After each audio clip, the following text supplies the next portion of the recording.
Hello दोस्तों, आप सभी को मेरा नमस्कार। मैं डॉक्टर आलोक कुमार आपके सामने फिर से आया हूं एक नए पोएम को लेकर करके। तो first of all I would like to welcome you all in GIA Guidance Program. This is a digital platform where you will get all materials of class 10th, 11th and 12th. So friends, just अपने सारे दोस्तों को बताओ। और जैसा कि हम लोग जानते हैं कि बहुत जल्दी आपके एग्जाम्स आने वाले हैं, तो आई होप कि आप अच्छे से तैयारी कर रहे होंगे। पिछले सेशन में मैंने आपको बताया था कि जब आप कुछ याद करते हो तो सबसे पहले प्रोज और राइटर का नाम, पोएम पोएट का नाम जरूर याद रखना, क्योंकि इससे ऑब्जेक्टिव क्वेश्चंस बहुत सारे आते हैं। Today I am going to teach you the sleeping porter. Sleeping porter का अगर आप सच में पूछो कि अर्थ क्या होता है, तो सोया हुआ कुली। पोर्टर मतलब क्या, कुछ सामान को ढोने वाला। As we know very well, you have watched the movie. The name is Coolie, and the hero was Amitabh Bachchan, and you heard the song. सारी दुनिया का बोझ हम उठाते हैं। The same thing, what the porter does. He always carry the luggages of the mountaineer. Actually, what the poet exposed here, the matter of and the condition of a laborer is very bad because he is a poor person. And the second thing, we know many people जो कि Everest पे चढ़ाई कर चुके हैं, बहुत सारे नाम हैं, लेकिन हम लोग शायद नहीं जानते हैं कि उनके साथ जो जाने वाला होता है वो भी उतना ही चढ़ाई करता है, बट उसका नाम कहीं नहीं होता है, क्योंकि वो लेबर होता है, मजदूर होता है, और सबसे ज़्यादा सामान वही ढो करके ले जाता है। तो अभी हम लोग जो पोएम पढ़ने जा रहे हैं, ये पोएम उसी की कहानी है जिसको मैं बतलाने जा रहा हूँ। तो इससे पहले, मैं शुरू करने से पहले आप सभी को गुड विशेष देना चाहूँगा। Good luck, best of luck for your forthcoming exams, और अच्छे से तैयारी करो। Don't take stress. पहली बात मैं कहता हूं, एग्जामिनेशन का स्ट्रेस लेकर के टेंशन मत ले लेना ज्यादा, लाइटली। बस हाँ, पढ़ाई करना अच्छे से तैयारी करो इन सिस्टमेटिक वे, और definitely you will get highest marks. तो चलिए, मैं आपको गुड विशेष देता हूं आपके एग्जाम के लिए। और मैं पोएम को स्टार्ट करने से पहले मैं उस पोएट के बारे में बतलाना चाहूंगा जिन्होंने इस पोएम को लिखा है। His name is Lakshmi Prasad Devkota. Lakshmi Prasad Devkota was a Nepali poet, and not only a poet, a story writer, just see here, playwright and novelist also. He was born on 1909, and he was honored with the title Mahakavi in Nepali literature. Mahakavi means कवियों का कवि आप कह सकते हो। So he has a prominent place in Nepali literature. और जब आप देखते हो यहाँ पे, तो आप कैसे कहते हैं कि he was known as a poet with a golden heart. इनको कहा जाता है कि वैसे कवि जिनका दिल सोने का हो। तो इनका जो नेपाली लिटरेचर में बहुत ज्यादा स्थान रहा है, और नेपाल से चूंकि हम लोग बहुत ज्यादा क्लोज रहे हैं, तो दूसरा देश, बट आपको मैं बता दूं कि वो उन्होंने जो एजुकेशन लिया वो आपको पटना से लिया है।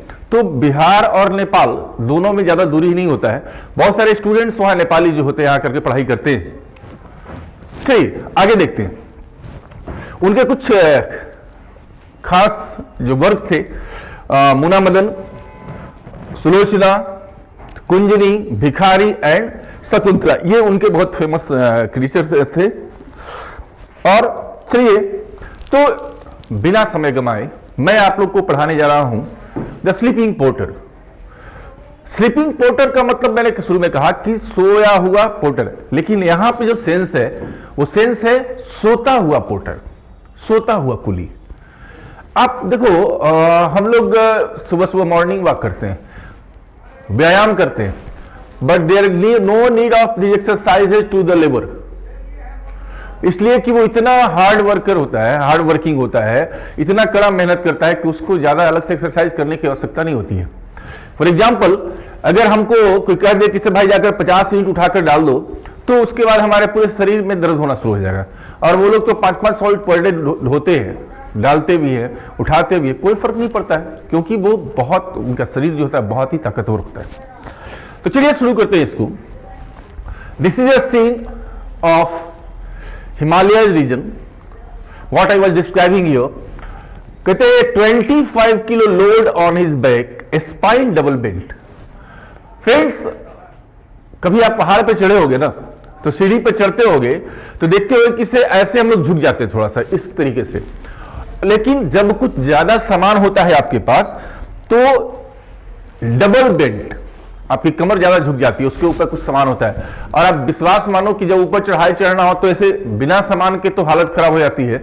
सोचो 25 किलो वजन रख करके चढ़ना, ये अपने आप में बहुत बड़ा टफ काम है। But the porter is doing the same thing, A 25 kilo load on his back, spine double bent. उसकी जो रीढ़ की हड्डी है दुगना झुकी हुई है। क्यों? क्योंकि उसको 25 किलो वजन अपने पीठ पर लेकर चलना होता है। और ज्यादा कितना है दूरी? 6 माइल, 6 मील की दूरी। अगर मैं यहां से बात करूं तो गया की बात करूं तो गया से बोध गया के आसपास इतनी दूरी हो जाती है।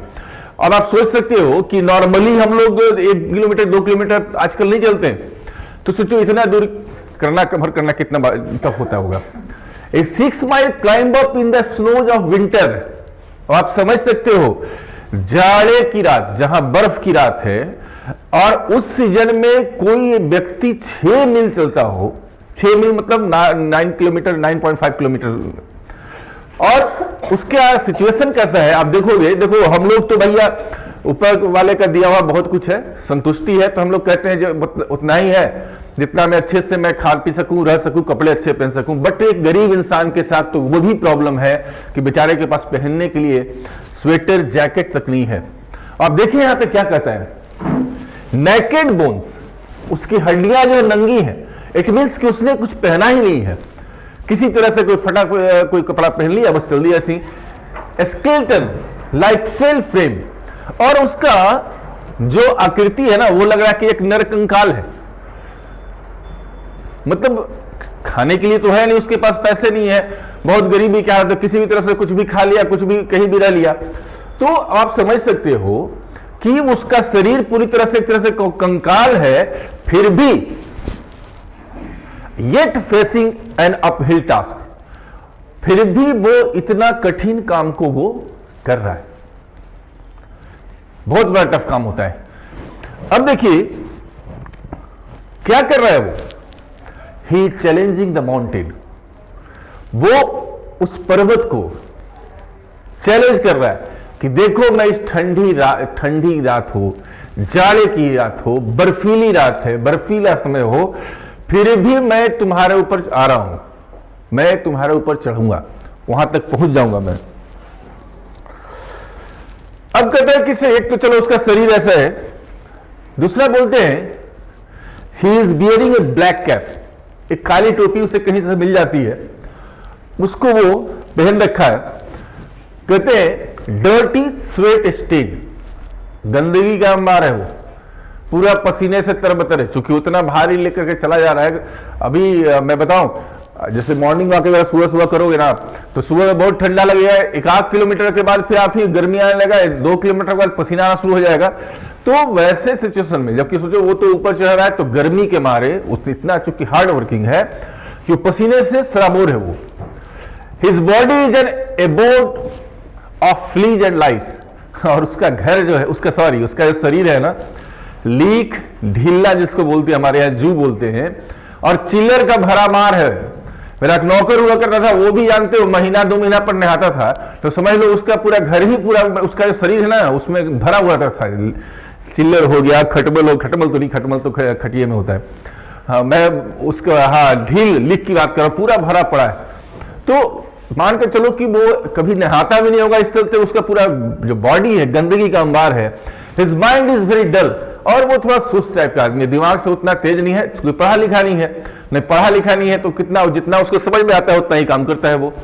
तो अब समझिए, although it emits a sulphur like sour smell, और ऐसा लगता है ना कि उसके मुंह से जो बदबू आता है, उसके शरीर से जो बदबू आ रहा है, सल्फर टाइप का, एकदम दुर्गंध।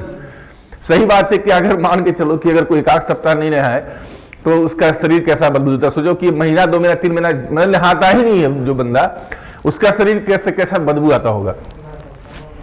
But what a stout human figure, लेकिन कहता है ठीक है गंदगी है इसमें भरा हुआ, कपड़े नहीं पहने हुए हैं, काला टोपी पहने हुए हैं, लेकिन बॉस ऐसा मनुष्य जो है ना शायद ही कभी मिलेगा। अपने आप में ये एक बहुत बड़ी बात होती है। कहते हैं he is like a word. अब वो क्यों उसको वर्ड कहते हैं, कभी जानते हो? चिड़िया चहचहाती है ना। अभी हम लोग ट्विटर बड़ा सुनते हैं, हम लोग करते हैं ट्विटर पर, ये उसने ये लिखा, हमने ये लिखा, उसका जवाब दिया। His heart is twittering painting, मतलब उसका जो दिल जो है ट्विटर कर रहा है, चिचिया रहा है, धक धक कर रहा है, धक धक के बारे में उसको हाँ इससे हकबकाया हुआ है एकदम। He is sweating and out of breath. और ऐसा लग रहा है कि इतना पसीने पसीने तरबतर है कि अब लगता है कि उसका सांस उखड़ रहा है, अब गया कि तब गया। हालांकि ऐसा होता नहीं है, क्योंकि वो चलता है तो उस ढंग से वजन के कारण उसके सांस बहुत तेजी से चलते हैं। अब तो देखो ये उसके कंडीशन को बतलाता है। अब बताता है कि वो उसका परिवार भी है क्या, तो कहता है हर्ट ऑन द क्लिफ, एक झोपड़ी। क्लिफ मतलब होता है चट्टान। ऐसे ये कौन सा चट्टान होता है पता है? क्लिफ मतलब नुकीला चट्टान बोलते हैं। मतलब कहीं पहाड़ी के इलाके में ही कहीं पर इसका एक छोटा सा अपना झोपड़ी है। His son shivering with cold, और उसका बेटा जो है ठंड से कांप रहा है। वूज ऑफ हंगर, भूख के कारण एकदम बिलबिला रहा है, रो रहा है, लगता है कि उसका भूख ही उसका जीवन हो गया, ऐसा लगता है। The mother searching for nettles and vines. अब जो उसकी मां है, देखो अब गरीब है, खाने के लिए कुछ नहीं है, तो वो कर क्या रही है, जो कटीली लताएं जो होती है ना, वो जो पहाड़ों पे मिलता है, वो सब उसमें से देखती है कुछ फल वल कुछ मिल जाए, चाहे पेड़ में से मिल जाए ऐसा कुछ, लेकिन शायद ही कुछ मिले। मदर कौन? एक्चुअली उसकी वाइफ जो हुई। अब फिर कहता है कि एक तरफ इसका फैमिली ऐसा है, एक तरफ इसका शरीर ऐसा है, लेकिन इसको क्या पोएट कहते हैं? Beneath this hero of the mountain the proud conquer of nature. देखो आप देख रहे होगे इतना बड़ा सामान लेकर के ये पोर्टर चला जा रहा है इसमें, तो अब आप समझ लीजिए कि वाकई वो पर्वतों का हीरो है। He is the hero of the mountain. Proud, क्यों प्राउड उसको अपने आप को करता होगा? क्योंकि वो नेचर को जीतता है। हम लोग जो है थोड़ा सा ठंडा लगा कंबल में घुस गए, भैया अरे बाप रे बहुत जबरदस्त ठंडा लग रहा है यार, नहीं निकल वो बाहर, ऐसे हम लोग बोलते हैं। कहां भाई तेरे न जाए में घुसल ही नए वो। बट एक लेबर ऐसा नहीं करता है, वो पर डे काम करता है। और सोचो ये जो आदमी जो पहाड़ पे चढ़ता होगा, कैसे वो अपने आप को सर्वाइव करता होगा, मतलब नेचर पे अपना विजय प्राप्त कर लिया। आपने बाबा रामदेव को देखा होगा, चाहे कितना भी ठंडा हो वो कोट जैकेट स्वेटर नहीं पहनते हैं। बहुत सारे योगी ऐसे होते हैं, संत होते हैं, बस वो एक कपड़ा पहनते हैं, बस हो जाता है। खैर, and the snow clad peaks एवं कह रहा है कि ये नेचर पे जीत दर्ज करता है, जबकि पूरी ऊंची चोटियों तक पहाड़ पे बर्फ से ढकी हुई है। और only the star studded lid of night in this night. कहते हैं कि अब वहां पे लाइट क्या है भैया, कोई वेपर नहीं लगा हुआ है, कोई एलईडी बल्ब नहीं लगा हुआ है, वहां कुछ नहीं है, बस क्या है, तो ऊपर से जो सितारों की जो चमक से जो हल्की फुल्की लाइट आती है उसी में वो चलता रहता है। अब कहता है इन this night the porter is in deep slumber. देखो स्लिप मतलब सोना होता है, स्लम्बर मतलब होता है क्या, ऊँघना या नींद आना जो कर सकते हो आप। तो जब रात होता है, ये बेचारा चूंकि कंटिन्यूअस सामान को ढो रहा है, तो वहां पे the porter is in deep slumber. अब ये पूरी गहरी निद्रा में जाने की स्थिति में है, झुक रहा है, अब जाने वाला है, अब सो गया। Raining over the rich kingdom of sleep.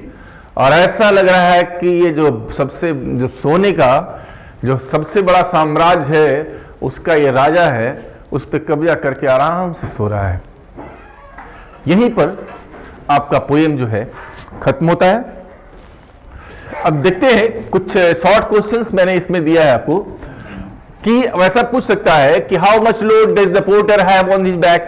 कितने किलो का वजन अपने पीठ पर लिए हुए था, तो 25 kilo. What distance does the porter cover in the snow of winter. कितना डिस्टेंस वो कवर करता है, तो 6 miles. Who is challenging the mountain. Porter is challenging the mountain. What type of cap he is bearing, black cap. What type of smell does the porter emit, sulphur like सोर। तो ये सारे questions हैं, इसको आप देख लेंगे. What is there on the cliff? तो there is a hut on the cliff. What is the mother searching? Mother is searching nettles and vines for her child. Who is the hero of the mountain? The porter is the hero of the mountain. Lead by night क्या है? तो जो stars के जो lights आते हैं वही है. The rich kingdom of sleep कौन है जा रहा है, किस पर विजय प्राप्त कर रहा है वो? The sleeping portal is raining over the rich kingdom of sleep. चलिए दोस्तों, मिलते हैं अगले क्लास में. तब तक के लिए आप अच्छे से पढ़ाई करो, अच्छे से याद करो, और हमारी बहुत हार्दिक इच्छा है कि आप सभी अच्छे से अच्छा नंबर लाओ. See you in the next class.